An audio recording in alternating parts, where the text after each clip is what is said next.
Presidente, magkanong dineliver nyo, sabi mo? Hindi ko specific yung kung magkano, basta 5 maleta po. To support yung sinabi ni Sargento po yung pagdadala nila sa Ilocos. Kami kasi ma'am yung nagdala nun papunta sa Delta Beach. Dala-dala namin yung 5 maleta. Sinakay namin sa Lexus na bulletproof. Yung po yung dinala nila sa Ilocos. Yung nagdala ka sa bahay ni Pangulong Marcos, bahay nga ba niya, pinagdalhan nyo? Sa tabi po siya ng lake. Hindi ito yung Malacanang of the North, sa may Paway Lake. Yes po.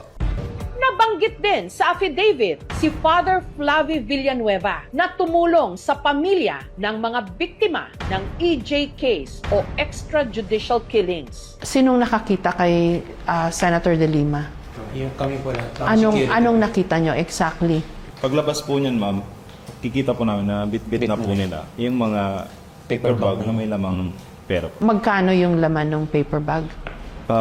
Estimated namin, ma'am, nasa 5 to 10. 5 to 10 million. Yes. Nakita mo ba si Senator Trillanes? Yes po, nakita ko rin po. Na anong ginagawa? Nagmi-meeting po sila. Ka-meeting yung... ICC.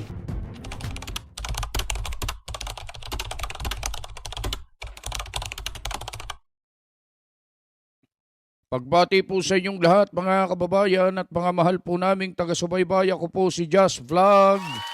Rekta kagad tayo mga kababayan. Maganda po itong aming isi-share sa inyo na video na mapapanood nyo sapagkat ito'y tungkol sa mga dating marino na nag-deliver umano ng mali-malitang pera sa mga politiko at iba pang personalidad. Lumantad at nag-akusa sa gitna ng pre-trial ni dating Pangulong Rodrigo Duterte sa International Criminal Court. Senator Trillanes nagbigay din ng pahayag sa isang press conference ni Attorney Levi Baligod. Lumantad ang mga nagpapakilalang 18 dating tauhan ni Congressman Zaldico. Karamihan sa mga lumantad, mga dating miyembro ng Philippine Marines. Sila raw ang mga security escort ng dating kongresista na naghahatid ng mali-malitang pera mula kay Pangulong Marcos, dating Speaker Martin Romualdez at marami pang iba. Si Jessica Soho, nakapanayam si Attorney Baligod, kasama ang 5 sa mga nagpakilalang ex-Marines. Kinuha rin ni Jessica Soho ang panig ng dating Senador Sonny Trillanes. Nagsasabi nga ba sila ng totoo o ginugulo lang nila ang katotohanan? Panoorin natin ang Kapuso Mo, Jessica Soho Special Reports. Napakaraming nangyari sa linggong ito. EDSA at 40 ang simula ng pre-trial ni dating Pangulong Duterte sa ICC at ang paglantad ng mga diumano sundalong Marines tungkol sa paghahatid daw nila ng pera sa mga politiko, bagamat kunu-question ngayon ang kanilang kredibilidad. Noong 1 taon pa na isiwalat na may mga mali-maletang pera, codename basura, na idinideliver daw sa ilang mga politiko na naglalaman di mano ng hindi lang milyones, kundi bilyones na kickback mula sa pondo dapat ng bayan. Daan-daan na maleta ng pera ang dumarating doon. Sa linggong ito, ganito ulit ang isiniwalat sa isang press conference ni Attorney Levi Baligod kasabay ng paglantad ng di umano dating security staff ni Congressman Zaldico na naghatid di umano ng mali-maletang pera sa mga politiko mula kay Pangulong Marcos, dating Speaker Martin Romualdez at marami pang iba. Nakapag-deliver po ba kayo ng maleta sa Malacanang or sa bahay po ni Pangulong Marcos? Nakapag-deliver po. Karamihan sa mga lumantad, mga dating miyembro ng Philippine Marines. Makikita ninyo sa itaas na larawan ang hilera ng mga maleta na ang laman ay pera. 52 na maleta ito.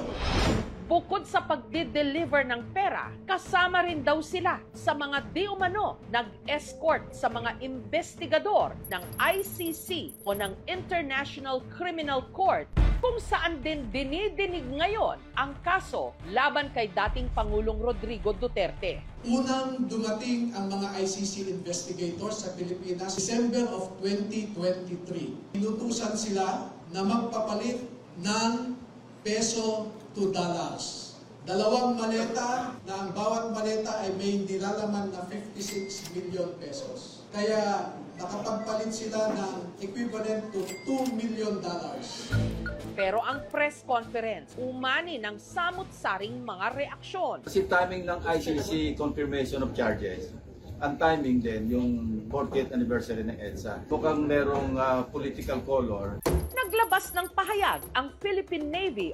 Based on official records, 4 were never members of the Philippine Navy or the Philippine Marine Corps. Majority of the individuals were discharged dishonorably from the service, while others were able to retire in good standing. Pinapanindigan po namin na dito sa 18, 2 sa kanila ay connected sa Philippine Army noon. At 16 ay former Marines, no?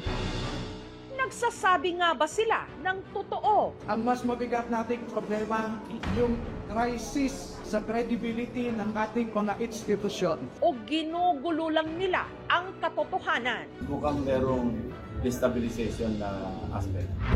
Nitong Huwebes, nakapanayam po si Attorney Baligod kasama ang 5 sa nagpakilalang ex-Marines.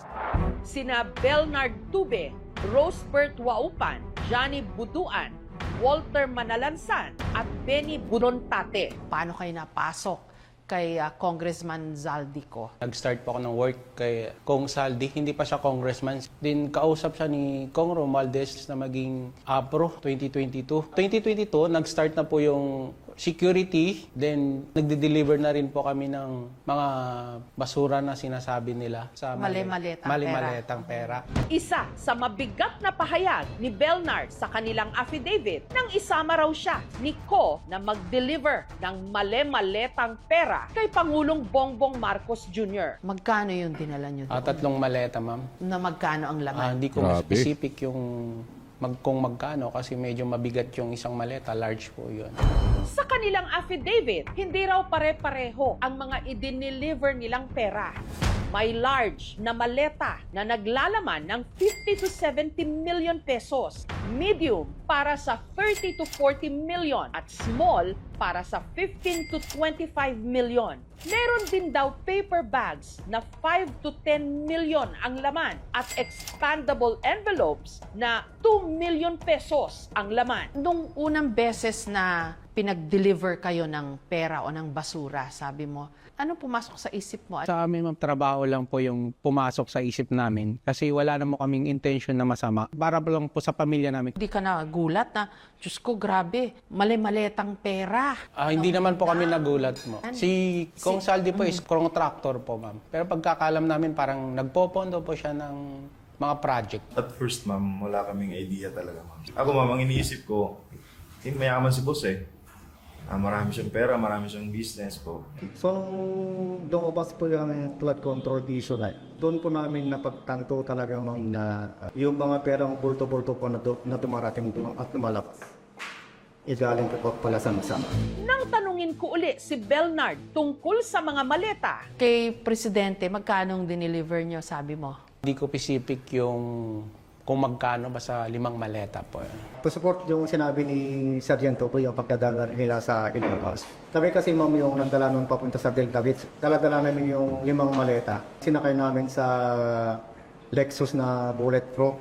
Yung po yung dinala nila sa Ilocos. Yung nagdala ka sa bahay ni Pangulong Marcos, bahay nga ba niya, pinagdalhan nyo? Sa tabi po siya ng lake. Hindi ito yung Malacanang of the North, sa may Paway Lake. Yes po. pero ang kanilang mga paratang at pahayag inalmahan ng Malacanang. Lousy script. Hindi pang award-winning. Alam mo na may kasinungalingan. Bakit ho sila nagre-react ng matindi? We are not following any script. We are not after any award.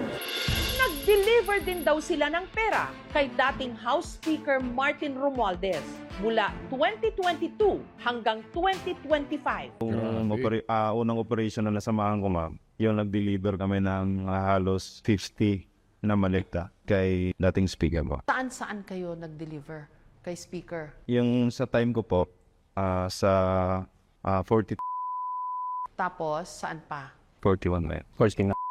Kay Michael yun. 14. Bahay na rin. 14. 14. Sinubukan naming kunin ang panig ni dating Speaker Romualdez pero wala silang tugon habang ginagawa ang ulat na ito. At ganyan po sila mag-deliver. May mga isinumiti rin silang ebidensya, mga litrato ng kanilang mga isinagawa di umanong deliveries. Kung minsan pa di umano, gamit ang helicopter at eroplano. Ito pong eroplano. Ano po itong eroplano? Sino may kuha nito sa inyo? So gumagamit kayo ng mga eroplano para mag-deliver ng basura o ng pera? Hindi na lang van, ha? Yes, ma'am. Kaninong eroplano to? Kay boss yun.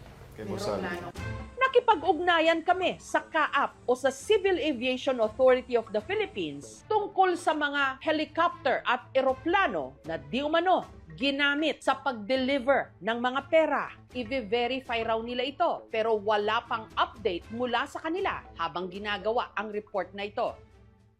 Sa mga larawan sa affidavit, makikita ang logo ng Mississippi Aviation and Development Corporation sa suot ng mga may hawak sa maleta.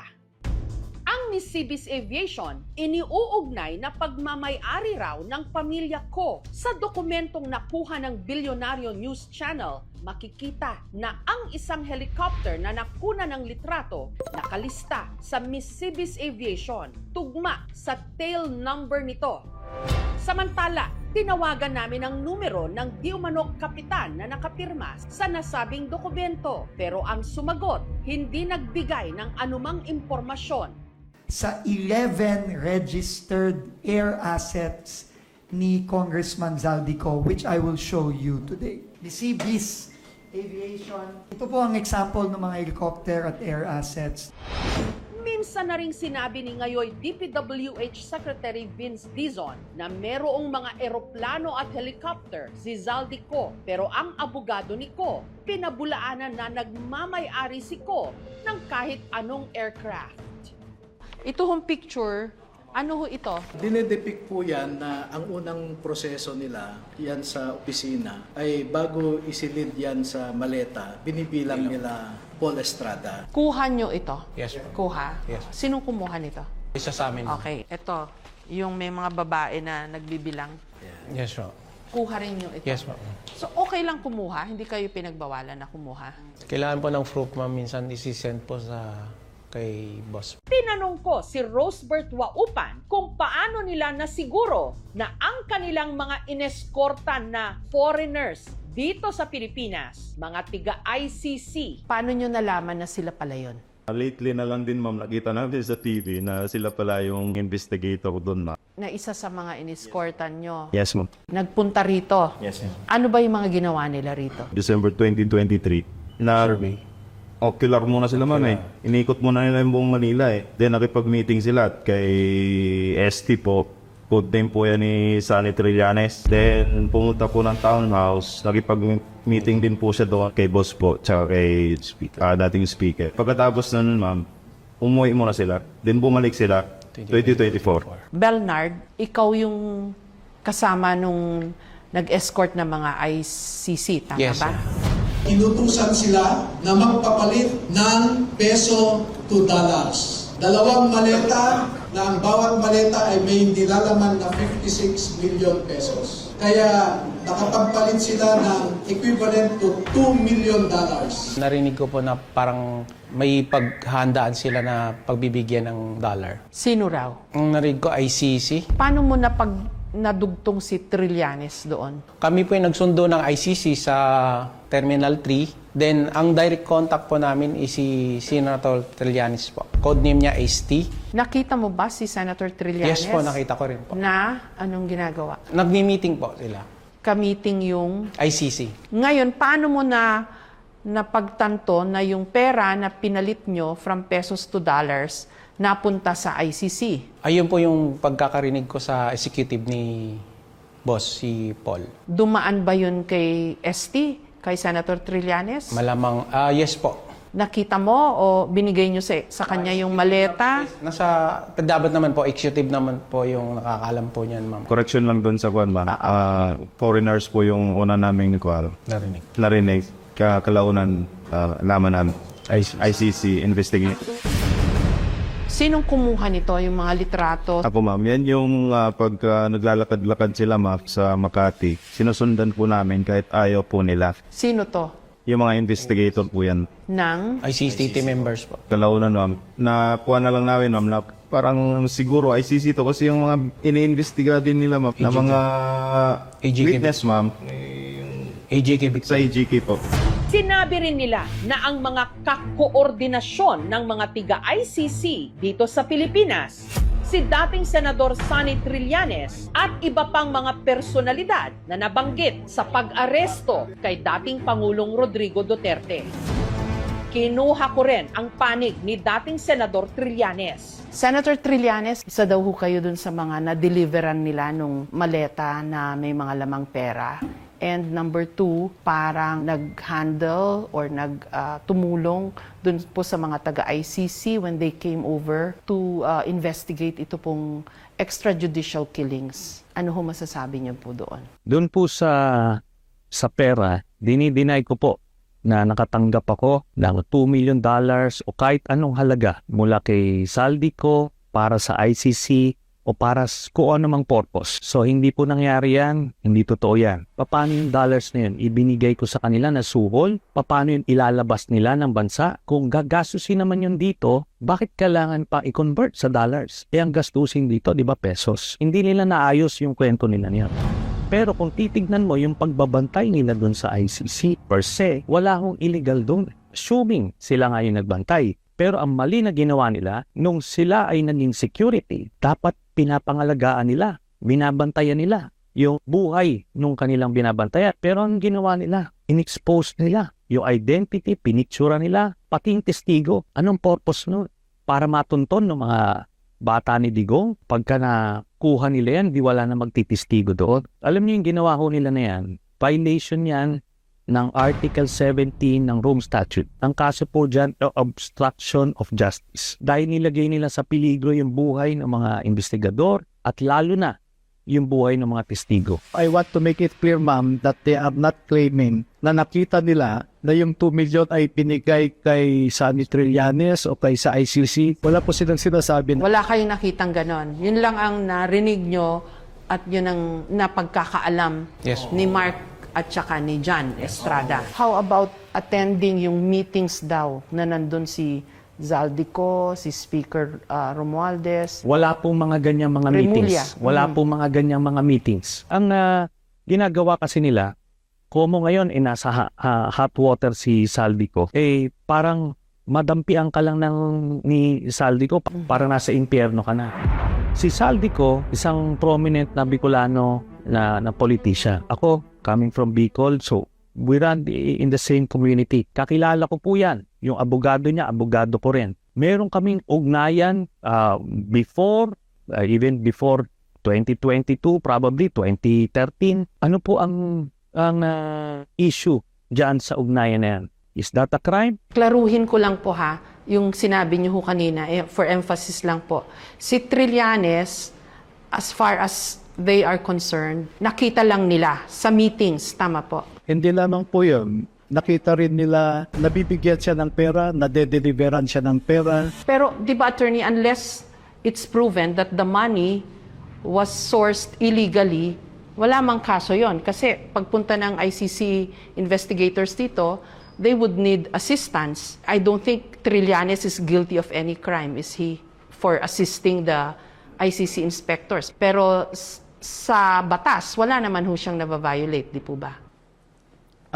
Sa atin ay kidnap si Duterte at kasama siya sa conspiracy for the rendition of Duterte sa Netherlands. That is a crime, kidnapping. Tinanong ko po si Attorney Baligod tungkol doon. No ngayon kung imbestiga yung ICC dito. Ano ngayon kung tinulungan siya ni dating Senador Trillanes? Unless it's proven that the money really came from Zaldico, then that becomes the tricky part.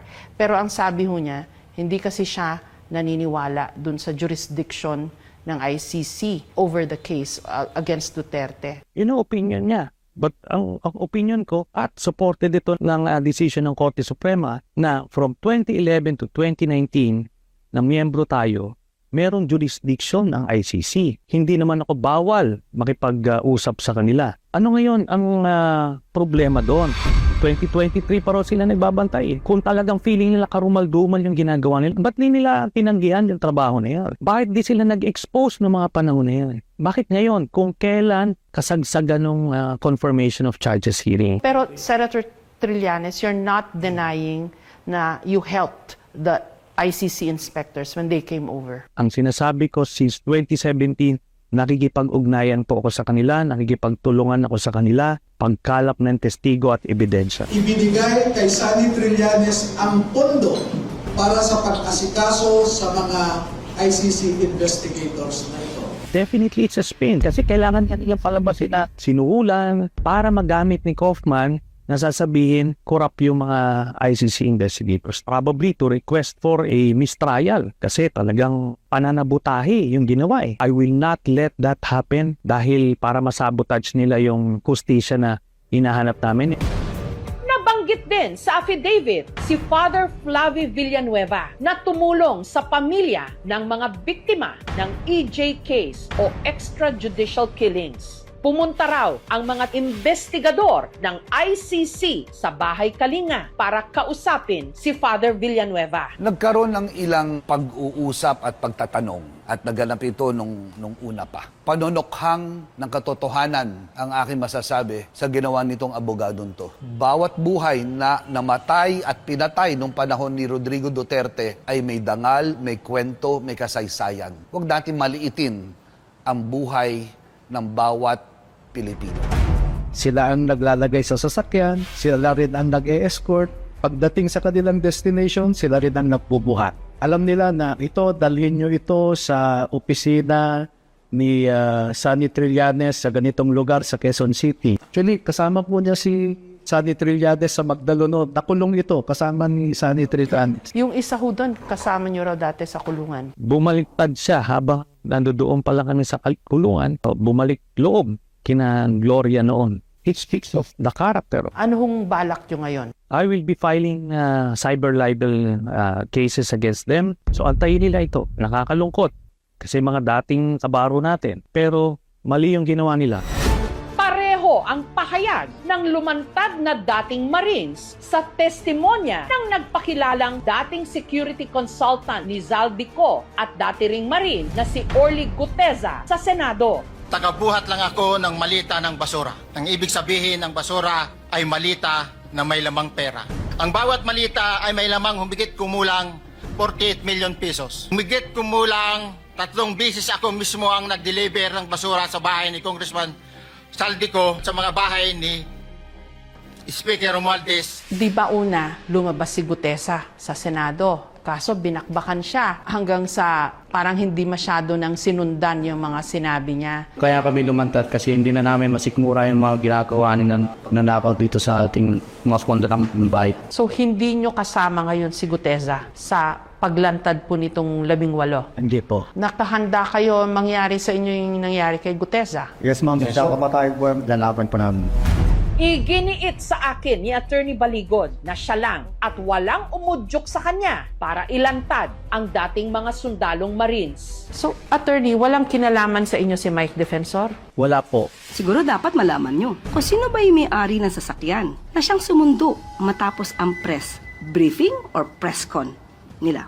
Ulit-ulit na kasinungalingan. Nakarehistro daw sa asawa nyo yung kotse na ginamit ng mga dating sundalo papunta po sa press con ni na Attorney Baligod.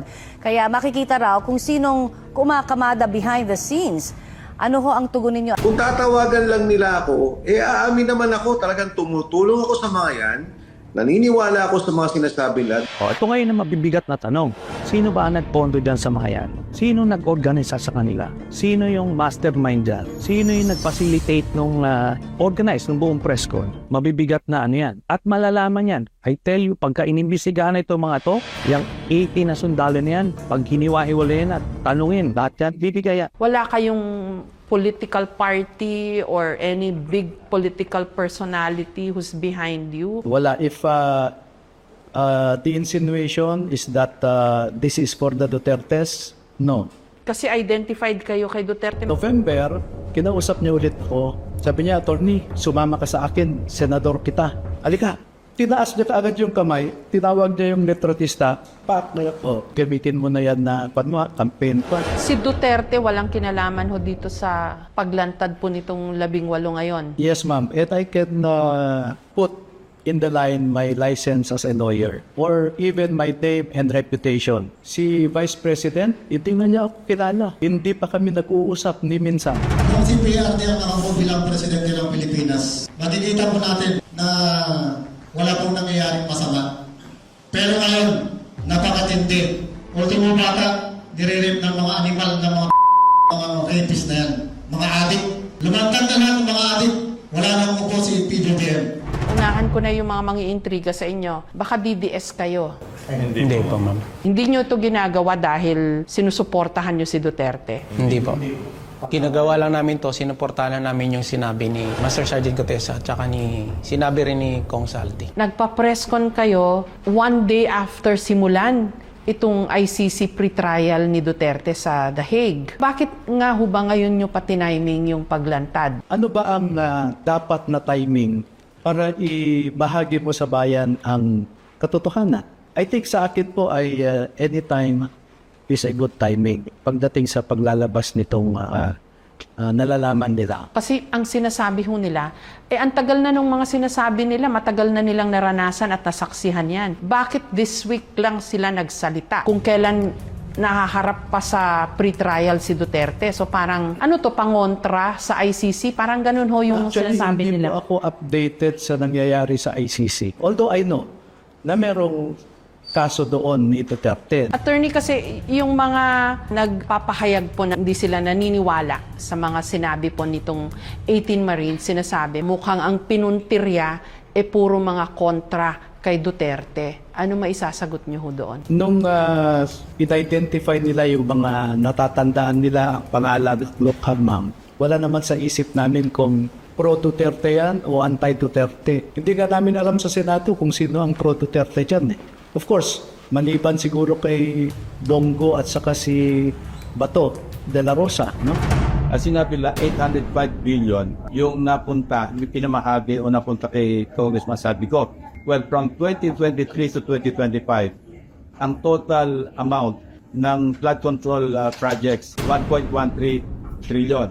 Nasabi po ni Senator Lacson, hindi match dun sa nalalaman niya na nakurakot dito po sa flood control project or budgets. Because his assumption is wrong. Ang assumption niya kasi ay galing lang ito sa flood control funds Pero maraming sources. Pag isusuma total po yung frequency of their deliveries, doon lamang sa Forbes Park at saka sa Aguado. Kaya ang estimate ko, umaabot siya ng 805 billion.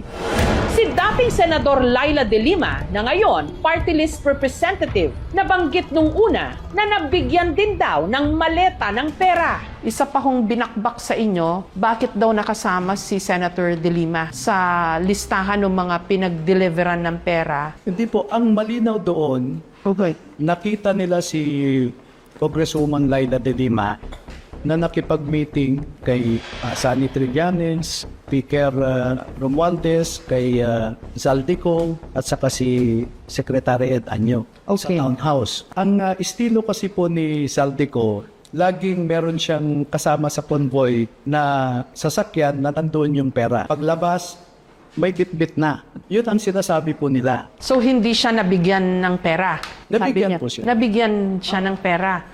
So hindi ho tatanggalin yung pangalan ni Senator dun sa mga nakatanggap? Ganun ba? Kasi yun ang sinasabi nila At nakita nila na may bit-bit nga siya. Sinong nakakita kay Senator De Lima? Yung kami po lang. Anong nakita nyo exactly? Paglabas po niyan, ma'am, kikita po namin na bit-bit na po nila yung mga paper bag na may lamang pera po. Magkano yung laman ng paper bag? Estimated namin, ma'am, nasa 5 to 10. 5 to 10 million. Yes. Ang correction lang, paper bag, hindi maleta. Pero sinasabi ho nila na nabigyan siya. Kaya ang sabi ko, it could be an oversight on my part. Hindi ko naman sinabing mali ako. Mariin itong itinanggi ni De Lima. Bakit namin kayo dapat paniwalaan? At saka, paano nyo mapapatunayan na nagtrabaho kayo talaga kay Zaldico bukod sa sinabi nyo sa akin? Then meron po kaming ID. May ID kayo? Yes, from Congress na papatunay na. Pwede ba magpakita yung ID ninyo? Ito ang ID ni... Smart Volpat. Okay.